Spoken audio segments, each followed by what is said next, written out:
ইসলামী আন্দোলন নীতি ও শরিয়ার বাস্তবায়নের ইবাদতের রাজনীতি করে, আর জামাত ইসলামী নারী পুরুষ একত্রে বসে বৈঠক করে। আবার জামাতের আমির বলেছে, ক্ষমতায় গেলে শরিয়া আইন বাস্তবায়ন না করে প্রচলিত নিয়মেই দেশ পরিচালনা করবে। জামাত ক্ষমতার রাজনীতি করে, এমনই অভিযোগ তোলে ইসলামী আন্দোলন বাংলাদেশ সহ বিভিন্ন রাজনৈতিক দল। আসলে জামাত ক্ষমতা না শরিয়ার আইনের রাজনীতি করে? বাংলাদেশে আদৌ কি শরিয়ার আইন চালু করা যাবে? আজকের বিশ্লেষণে এমনই কিছু চুলচেরা বিশ্লেষণ করব। বিস্তারিত জানতে ভিডিওটি কন্টিনিউ করুন। এরকম রাজনীতি বিশ্লেষণ পেতে চ্যানেলটাকে সাবস্ক্রাইব করুন। সম্প্রতি জামাতের আমির বলেছে, শরিয়া না করে প্রচলিত নিয়মেই তারা সংবিধান দিয়ে দেশ পরিচালনা করবে। অনেকের মনে প্রশ্ন হতে পারে, জামাত ও ইসলামী দল, তাহলে কেন শরিয়া আইন দিয়ে দেশ পরিচালনা করবে না? প্রথমে জানতে হবে শরিয়া আইন কি। শরিয়া শব্দের অর্থ হচ্ছে পথ বা রাস্তা। এটি এমন একটি পদ্ধতি যা আল্লাহ তার রাসূল সাল্লাল্লাহু আলাইহি সাল্লাম মানুষের কল্যাণের জন্য নির্ধারণ করেছে। বর্তমানে কোনো দেশেই 100% বিশুদ্ধ শরিয়ার আইন নেই।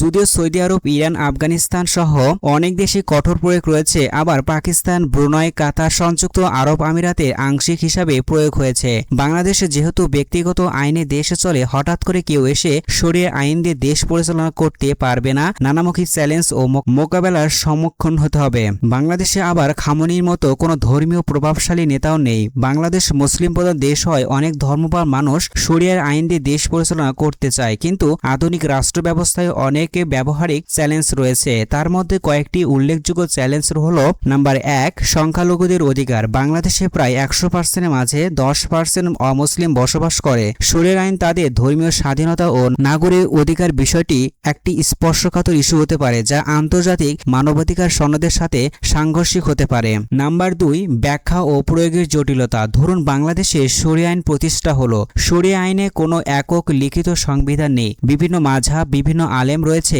তাতে বিভিন্ন ব্যাখ্যা রয়েছে। কোন ব্যাখ্যাটি বাংলাদেশে কার্যকর করা হবে তা নিয়ে বিভেদ দেখা দিতে পারে, এমনকি গৃহযুদ্ধ সৃষ্টি হতে পারে। নাম্বার 3, নারীর অধিকার ও শিক্ষা। বিশ্বের অনেক দেশেই শরিয়ার আইন কারণে নারীদের শিক্ষা ও কর্মসংস্থানের সুযোগ একেবারেই সংকুচিত হয়ে গিয়েছে। পোশাক, চলাফেরার উপর নিষেধাজ্ঞা আসলে একটি মহল থেকে বড় ধরনের চাপ আসতে পারবে, যা হঠাৎ করে কোনো সরকার এসে সেটা সামলে নিতে হিমশিম খাবে।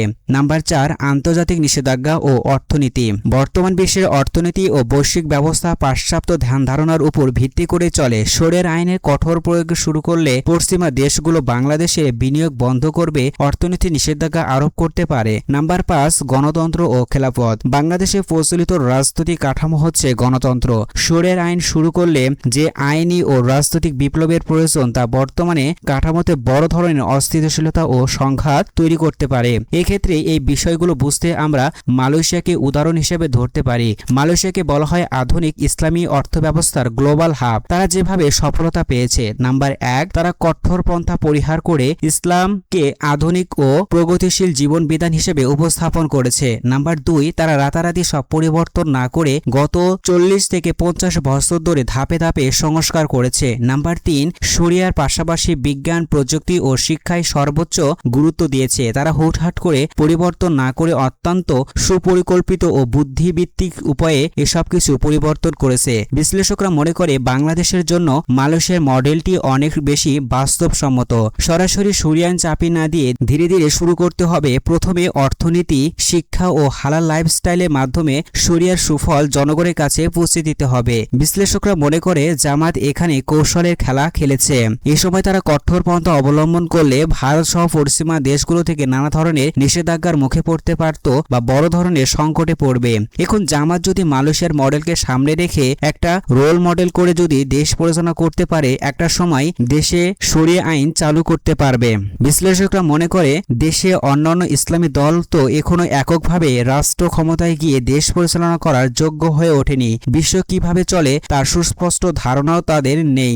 শরিয়া আইনের উদ্দেশ্য হলো ন্যায় ইনসাফের বিচার প্রতিষ্ঠা করা।